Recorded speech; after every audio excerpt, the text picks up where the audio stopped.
বিহানের সাহায্যে বেঁচে বাড়ি ফিরল কম্পাস। বিস্তারিত জানতে সম্পূর্ণ ভিডিও লাইক দিয়ে দেখতে থাকুন।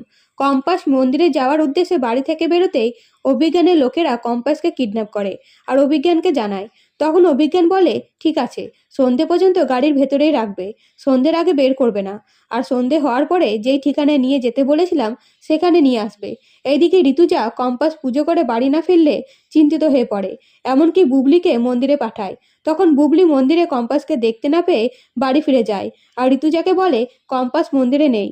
তৎক্ষণাৎ বিহানের দাদা এসে বলে, মা, কম্পাসকে কোথাও দেখতে পেলাম না, তবে একটা খারাপ খবর আছে, কয়েকজন গুন্ডা কম্পাসকে গাড়ি করে তুলে নিয়ে গেছে। তখন অখিলেশ বলে, কম্পাস ষড়যন্ত্র করে এইসব করেছে, আমাকে আর অভিজ্ঞান বাবুকে ফাঁসানোর জন্য।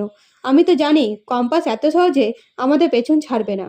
সেই মুহূর্তে মোনালিসা এসে উপস্থিত হতেই সবাই বিরক্ত হয়, সাথে সাথে বলে কম্পাসকে পাওয়া যাচ্ছে না, তাই জন্মদিন পালন করা হবে না। তখন অখিলেশ বলে, কেন পালন করা হবে না? ওই মেয়ের জন্য? আমার কথা শোনো, বিহানের জন্মদিন পালন করা হোক, ওই মেয়ে ঠিক ফিরে আসবে। তখন বিহান নিজে বলে, কম্পাস ফিরে না আসা পর্যন্ত জন্মদিন পালন হবে না। তাই বিহান পুলিশকে ফোন করে কম্পাসকে খুঁজতে বলে। এদিকে অভিজ্ঞানের লোকেরা সন্ধে হতে রেল লাইনের পাশে কম্পাসকে নিয়ে যায়।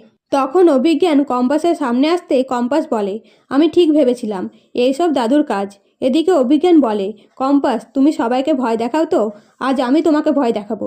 তুমি আমাদের ফর্মুলা দিলে না বলে আমরা বিপদে পড়েছি, তবে তুমিও বিপদে পড়বে। এই বলে অভিজ্ঞান নিজের লোকেদের বলে, যাও একে নিয়ে রেল লাইনে রেখে দাও, ট্রেন এসে চাপা দিয়ে যাক।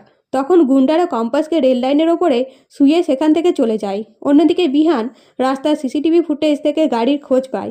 সেই গাড়িটিকেই ফলো করে কম্পাসকে যে রেল লাইনে রাখা হয়েছে সেখানে পৌঁছায়। দেখে যে কম্পাসকে বেঁধে রেল লাইনের ওপরে ফেলে দেওয়া হয়েছে।